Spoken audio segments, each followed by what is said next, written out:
Demand ఈ demand heritage సంబంధం లేదా ఉన్నదా, ఇందాపూర్ డైరీ హెరిటేజ్ దోపిడీ చేస్తారా లేదా అనేది సభలో చర్చిస్తే ఆ విషయాలన్నీ మేము చెప్తాం. అంతేగాని వాళ్ళు ఏదో చెప్పారు నాకు ఒక్క విషయం అడుగుతున్నానండి, మళ్ళీ తర్వాత సభ అయిన తర్వాత మళ్ళీ మాట్లాడతాను. హెరిటేజ్ అనేది ప్రైవేట్ సంస్థ అనేది కదా మాట్లాడుతుంది. మరి ప్రైవేట్ సంస్థ అయినప్పుడు ఇంతమంది మంత్రులు ఎందుకు స్పందిస్తారు? మంత్రులకి ఏం సంబంధం? ఏపీ శాసనమండలిలో ఒక గందరగోళ పరిస్థితి అయితే నెలకొన్న సిచ్యువేషన్ కనిపించింది. హెరిటేజ్, ఇందాపూర్ డైరీలపై చర్చ జరగాల్సిందే అని చెప్పి బొత్స సత్యనారాయణ పట్టుబట్టిన పరిస్థితుల్లో ఒక గందరగోళ సిచ్యువేషన్ అయితే కనిపించింది. శాసనమండలిని వాయిదా వేయడం జరిగింది. ఓవరాల్ గా అప్డేట్స్ అడిగి తెలుసుకుందాం. మా ప్రతినిధి సురేష్ లైవ్ లో సిద్ధంగా ఉన్నారు. సురేష్, ఏదైతే ఇవాళ 4వ రోజు కూడా ఏపీ శాసన మండలి సమావేశాల్లో గందరగోళ పరిస్థితి నెలకొంది. ఏదైతే హెరిటేజ్, ఇందాపూర్ డైరీ అంశాలకు సంబంధించి సభలో చర్చించాలని వరుసగా వైసీపీ ఎమ్మెల్సీలు పట్టుబట్టడం, దానికి చైర్మన్ తిరస్కరిస్తున్న నేపథ్యంలో గత 3 రోజులుగా సభ గందరగోళం జరుగుతున్న నేపథ్యంలో కనీసం 10 నిమిషాల పాటు కూడా సజావుగా సభ కొనసాగటం లేదు. ఇవాళ కూడా అదే పరిస్థితి తలెత్తటం. సభ ప్రారంభం కాగానే ఏదైతే వైసీపీ సభ్యులు తిరుపతి లడ్డు ప్రసాదాంశం మరియు హెరిటేజ్ సంస్థకి అనుబంధంగా ఉన్న ఇందాపూర్ డైరీ టీటీడీకి నెయ్యి సరఫరా చేయడంపై సభలో చర్చించాలని కోరుతూ వాయిదా తీర్మానాన్ని ప్రతిపాదించడం, దాన్ని చైర్మన్ తిరస్కరించడంతో వైసీపీ సభ్యులు పెద్ద ఎత్తున నినాదాలు చేశారు. గత 3 రోజులుగా చర్చించేందుకు తాము పెద్ద ఎత్తున కోరుతున్నప్పటికీ అటు చైర్మన్ వైపు నుంచి కానీ ప్రభుత్వం వైపు నుంచి కానీ స్పందన లేదంటూ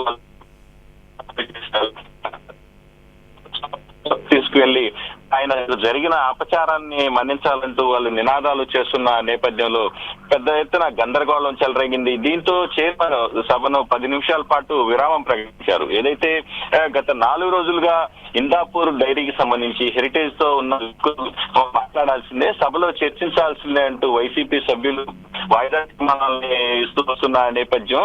అయితే గత 3 రోజులుగా ఇదే అంశంపై వాళ్ళు చర్చకు పట్టుబట్టడం, సభ ప్రారంభం నాటి నుంచి దాదాపు 10 గంటలకు సభ ప్రారంభమవుతుంది.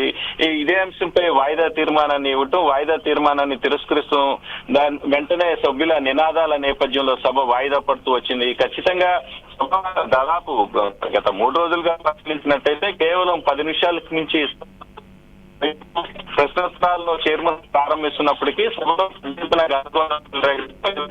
వైసీపీ సభ్యులు స్పీకర్ పోడియం వద్దకు దూసుకెళ్లి నిరసనను, ఆందోళన వ్యక్తం చేస్తున్న నేపథ్యంలో పూర్తి స్థాయిలో సభ గందరగోళంగా జరుగుతున్న పరిస్థితి. గత అధికారంగా ఈ లడ్డు అంశంపై ఇందాపూర్ డైరీకి ఉన్న లింకులను ప్రస్తావిస్తూ వస్తున్న వైసీపీ సభలో ఏదైతే హెరిటేజ్ సంబంధించి ఒక మ్యానుఫ్యాక్చరింగ్ యూనిట్ గా ఇందాపూర్ ఉంది, దాన్ని వెబ్సైట్ లో పెట్టారు.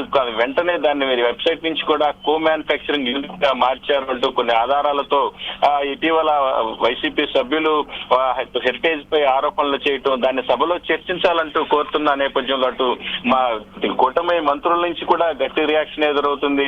అసలు హెరిటేజ్ అంశం సభలో ప్రస్తావించాల్సిన అవసరం ఏముందంటూ అటువైపు కూటమి వైపు నుంచి కూడా మంత్రులు అభ్యంతరం వ్యక్తం చేస్తూ వస్తున్న నేపథ్యంలో అటు కూటమి మంత్రులు వర్సెస్ వైసీపీ సభ్యులుగా గందరగోళ పరిస్థితులు నెలకొంటున్న నేపథ్యంలో అటు సమావేశాలు అయితే సజావుగా సాగటం లేదు. గత 3 రోజులుగా ఏదైతే గత శనివారం రోజున బడ్జెట్ అటు శాసనసభతో పాటు ఇటు మండలిలో కూడా ప్రవేశపెట్టారు. దీనికి సంబంధించి 4 రోజుల పాటు చర్చించాల్సిన అవసరం అయితే ఉంది. మంగళవారం నుంచి సమావేశాలు పునఃప్రారంభం అయ్యాయి. మంగళవారం నుంచి కూడా 4 రోజుల పాటు అంటే మంగళ, బుధ, గురు, శుక్ర 4 రోజుల పాటు బడ్జెట్ పై చర్చించాల్సిన పరిస్థితి ఉంది. అయితే ఇటు ఇందాపూర్ అంశం చర్చించిన తర్వాత బడ్జెట్ కు వెళ్దామని వైసీపీ సభ్యులు గట్టిగా పట్టుబడుతున్న నేపథ్యంలో అటు బడ్జెట్ సంబంధించిన చర్చ కూడా ఇంతవరకు ప్రారంభం కాలేదు. అయితే వైసీపీ సభ్యులు మాత్రం ఒకటే కోరుతున్నారు, ఏదైతే వైసీపీని పెద్ద ఎత్తున బదనాం చేసిన ఈ ఇష్యూని ఖచ్చితంగా సభలో మాట్లాడాల్సిందే. ఏదైతే అటు ఇందాపూర్ కి సంబంధించి ప్రత్యక్ష సంబంధాలున్న హెరిటేజ్ కూడా దీనికి బాధ్యత వహిస్తూ మాట్లాడాలని మాత్రం అటు వైసీపీ సభ్యులు కూడా కోరుతున్న నేపథ్యంలో తీవ్ర గందరగోళ పరిస్థితులు అయితే నెలకొంటాయి. అయితే ఇదే అంశానికి సంబంధించి అటు హెరిటేజ్ కూడా స్పందించింది. హెరిటేజ్ ఇప్పటికే విపక్ష నేతగా ఉన్న బొత్స సత్యనారాయణ కూడా అటు సభతో పాటు బయట కూడా హెరిటేజ్ సంస్థను బదనాం చేసేలా ఆరోపణలు చేశారు, దీనికి సమాధానం ఇవ్వాలంటూ ఆయనకు లీగల్ నోటీసులు ఇవ్వటం. అయితే ఆయన కూడా గట్టిగానే దానికి నిన్న కౌంటర్ గా మాట్లాడారు. ఏదైతే హెరిటేజ్ సంబంధించి తన కేవలం ఆరోపణలు చేశానో నా దగ్గర తన దగ్గర ఉన్న ఆధారాలతో మాత్రమే మాట్లాడానని ఆయన స్పష్టం చేసిన పరిస్థితి అయితే ఉంది. అంటే హెరిటేజ్ గత 30 సంవత్సరాలుగా ఉన్న సంస్థకు సంబంధించి మాట్లాడితేనే లీగల్ నోటీసులు ఇస్తున్నారు. అంటే దేవదేవుడికి సంబంధించిన అంశం, కోట్లాది మంది ఆయన భక్తులకు సంబంధించిన అంశం కావడంతో తాము మాట్లాడాల్సి వస్తుందని, దానికి భక్తులకు వీళ్ళు ఖచ్చితంగా సమాధానం చెప్పాలి, చంద్రబాబు కూడా పూర్తి స్థాయిలో క్షమాపణ చెప్పిన తర్వాతే ఈ అంశంపై తాను రియాక్ట్ అవుతానని మాత్రం బొత్స కూడా చెప్పిన పరిస్థితి ఉంది. అయితే ఈ నేపథ్యంలో ఇవాళ సభ ప్రారంభానికి ముందు వైసీపీ సభ్యులు పెద్ద ఎత్తున నిరసనను ప్రారంభించారు.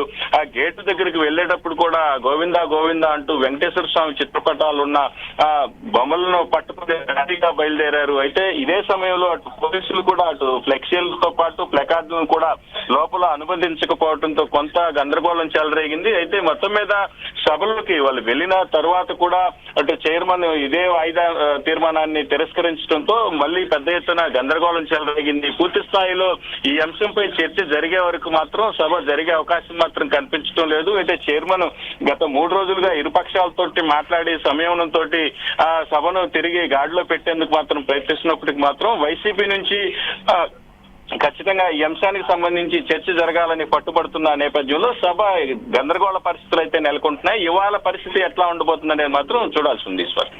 Right Suresh, thanks for the updates. చెప్పి సార్